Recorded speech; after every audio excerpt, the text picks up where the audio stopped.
अस्सलाम वालेकुम, वेलकम है हमारे चैनल पर। आज मैं आपके साथ बनाने जा रही हूँ बहुत ही मज़ेदार से बहुत ही झटपट रेसिपी और नो कुकिंग।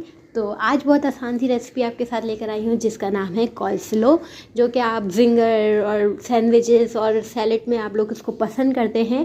मगर ये बाहर जिस तरह आपको मिलती है, अगर आप इस तरह से देखें तो ये बिल्कुल भी आपको उतनी मज़े की नहीं लगती। ऐसा लगता है कि कभी कुछ ज़्यादा करब कल्ला मिलाया हुआ है कहीं, या तो फिर आपको ऐसा लगता है मायनीज़ थोड़ी हल्की इस्तेमाल की हुई है।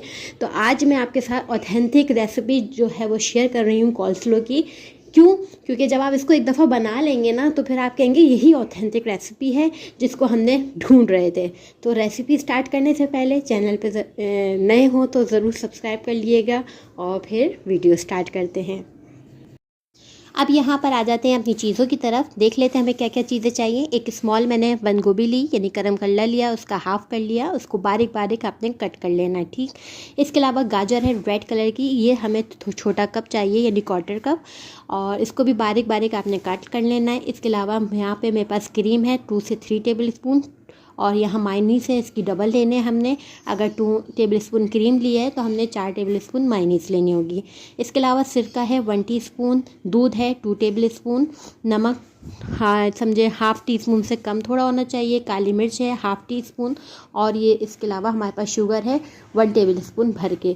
जितनी आप क्वांटिटी बढ़ाते जाएं आप उसके हिसाब से चीज़ें बढ़ाते जाइएगा। टेस्ट कर लीजिएगा ताकि आपको आइडिया हो जाए कि क्या चीज़ कैसे है। आप जब टेस्ट करेंगे तो आपको खुद ब खुद टेस्ट का अंदाज़ा हो जाएगा, ठीक। तो यहाँ पे जो है मैंने सबसे पहले मायनीस शामिल कर दी, साथ में हम इसमें शामिल करेंगे क्रीम। क्रीम सिर्फ हमने जो है टेक्सचर जो है ना वो बड़ा ज़बरदस्त सा लाने के लिए इस्तेमाल कर रहे हैं, ज़रूर शामिल करिएगा। इसके अलावा हम जो है इसमें शामिल करेंगे दूध। दूध हम ठंडा आप इस्तेमाल करें। अच्छा, सारी चीज़ें थोड़ी ठंडी हो, नहीं भी हो तो आप इसको फ्रिज में सैलेड को रख दें तो बड़ी मज़ेदार लगती है ठंडी ठंडी। तो इसको हमने थोड़ा सा मिक्स करना है। चीनी अगर आप शामिल करें तो थोड़ी सी, अगर आप पॉसिबल हो तो आप इसको पीस लें तो ज़्यादा बेहतर है, और अगर नहीं भी पीस सकते तो कोई मसला नहीं, आप ऐसे ही शामिल करें, थोड़ा सा बीट करेंगे तो वो मिक्स हो जाएगी अच्छे से। काली मिर्च शामिल कर दिया, नमक शामिल कर देंगे, इसके अलावा इसमें सिरका शामिल करेंगे, और इन तमाम चीज़ों को अच्छी तरीके से आपने मिक्स कर लेना है। अब सब्ज़ियां जब आप शामिल करेंगे अपनी क्वांटिटी के हिसाब से आप देख के डालते रहिएगा। बस ये याद रखिएगा कि सब्ज़ियां जितनी फ़ाइन कटी हुई होंगी दोनों, उतना ही आपको बेहतरीन रिज़ल्ट मिलेगा। बस ये देखें कितना ज़बरदस्त सा टेक्सचर जो है वो तैयार हो चुका है। आप इस टाइम आप इसको चेक कर लें कि इसमें शक्कर, नमक, काली मिर्च ये सब कुछ लेवल बराबर है, तो ये आप इसमें चेक करना पड़ेगा आपको। अब यहाँ पे मैंने गाजर, लाल वाली गाजर हो तो आप ज़रूर शामिल करिए, येलो वाली हमारे घर में पसंद नहीं की जाती।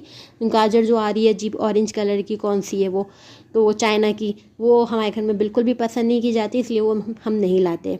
इसके अलावा यहाँ पे करम कल्ला है, वो हमने शामिल कर दिया। और अगर आपको गाजर नहीं भी मिले तो आप स्किप कर दें, सिर्फ करम कल्ला का भी बना लें, क्योंकि ये ऑथेंटिक रेसिपी है तो इसके स्टाइल से मैं आपको शेयर करी हूँ। बड़े रेस्टोरेंट में आपको इसी तरह की कॉल्स्लो मिलेगी। तो बस यहाँ पे तमाम चीज़ें आपने अच्छे से मिक्स कर देनी है कि मायनीज़, क्रीम और दूध और सब चीज़ें अच्छे से मिक्स हो जाए। इस टाइम आप चाहें तो 1 चम्मच से चख कर भी देख लें कि किस चीज़ की कमी है, वो आप चीज़ ऐड कर दें।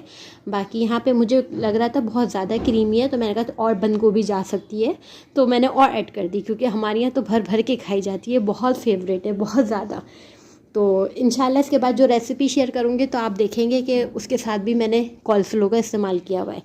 तो बस यहाँ पे जो है कॉल्स्लो हमारी तैयार है। इसको फ्रिज में रखें 1 घंटा, आधा घंटा, उसके बाद इंजॉय करें और मुझे दुआओं में याद रखिएगा, क्योंकि ऐसी है ये ऑथेंटिक रेसिपी कि आप लोग वाकई में उंगलियां चाटते रह जाएंगे। तो इंशाल्लाह नई रेसिपी के साथ आऊँगी। अपना बहुत सा ख्याल रखिएगा, मुझे दुआओं में याद रखिएगा। खुदा हाफिज़।